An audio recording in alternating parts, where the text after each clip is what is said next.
विपक्ष की रणनीति, मतदाता सूची के विशेष गहन पुनरीक्षण यानी एसआईआर को लेकर बढ़ता विवाद और हाल ही में हुए दिल्ली आतंकी हमले के बाद राष्ट्रीय सुरक्षा के सवाल।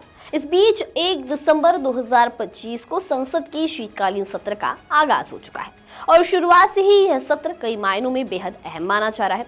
इस सत्र के दौरान केंद्र सरकार 14 नए बिल संसद के पटल पर रखने वाली है, जिसे पूर्ण बहुमत के साथ पारित करवाने पर केंद्र की ओर से जोर दिया जाएगा। ऐसे में जानते हैं कि कौन से है वो 14 बिल जो शीतकालीन सत्र में सरकार ला रही है और इसका आप पर कैसे असर पड़ेगा। नमस्कार, मैं दिशा हटवार और आप देखना शुरू कर चुके हैं नव भारत लाइव। संसद के शीतकालीन सत्र की शुरुआत 1 दिसंबर 2025 से हो गई है। इस सत्र के दौरान केंद्र सरकार 14 नए बिल संसद के पटल में रखने वाली है और वही दूसरी ओर देश के 12 राज्यों और केंद्र शासित प्रदेशों में जारी मतदाता सूची के गहन पुनरीक्षण यानी एसआईआर प्रक्रिया और दिल्ली आतंकी हमले सहित कई अहम मुद्दों पर विपक्ष केंद्र सरकार को घेरने की तैयारी में है। सत्र के दौरान केंद्र सरकार असैन्य परमाणु क्षेत्र को निजी कंपनियों के लिए खोलने समेत 14 विधेयकों को पेश करेगी, जिसमें बीमा कानून, दिवाली कानून, कॉर्पोरेट कानून, सिक्योरिटीज मार्केट, राष्ट्रीय राजमार्ग, उच्च शिक्षा आयोग, एटॉमिक एनर्जी, जीएसटी और राष्ट्रीय सुरक्षा से जुड़े 6 बिल शामिल होंगे। कौन कौन से बिल पेश होने की संभावना?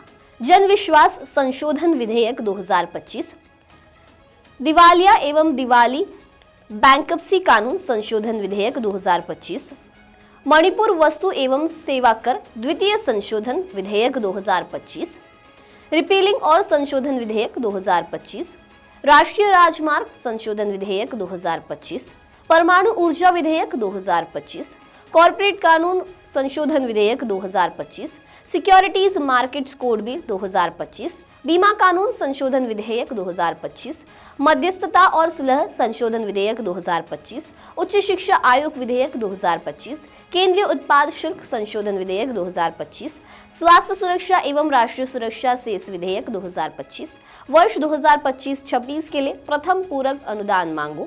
केंद्र सरकार ने कहा है कि संसद की कार्यवाही अच्छी तरह से चलनी चाहिए और वह गतिरोधी की स्थिति को टालने के लिए विपक्षी दलों के साथ बातचीत जारी रखेगी।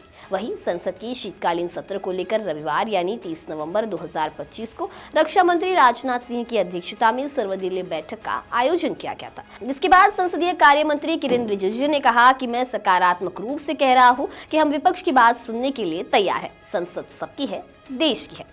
मुख्य विपक्षी पार्टी कांग्रेस के नेतृत्व में तृणमूल कांग्रेस, समाजवादी पार्टी, डीएमके समेत कई पार्टियां संसद के शीतकालीन सत्र में केंद्र सरकार को घेरने की तैयारी में। ऐसे में इस बात से इनकार नहीं किया जा सकता कि शीतकालीन सत्र की शुरुआत जोरदार हंगामे और टकराव के साथ हो सकती है।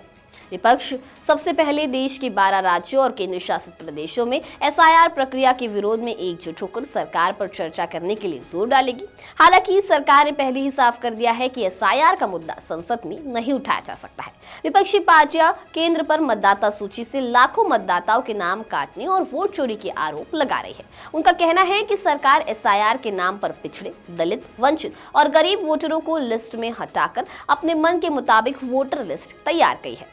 बता दें कि संसद का शीतकालीन सत्र 19 दिसंबर 2025 तक चलेगा, जिसमें कुल 15 बैठकें होगी। सरकार ने 14 बिलों को लिस्ट किया है जिन्हें चर्चा और पास कराने के लिए लाया जाएगा। अब देखना होगा कि हंगामे के बीच सरकार अपना विधायी कामकाज कैसे पूरा कर सकती है। इस बारे में आपकी क्या राय है, हमें कमेंट सेक्शन में जरूर बताइए। वीडियो पसंद आया होगा तो इसे लाइक और शेयर करना ना भूलें और ऐसे ही तमाम अपडेट से जुड़े रहने के लिए बने रहे नव भारत लाइव के साथ।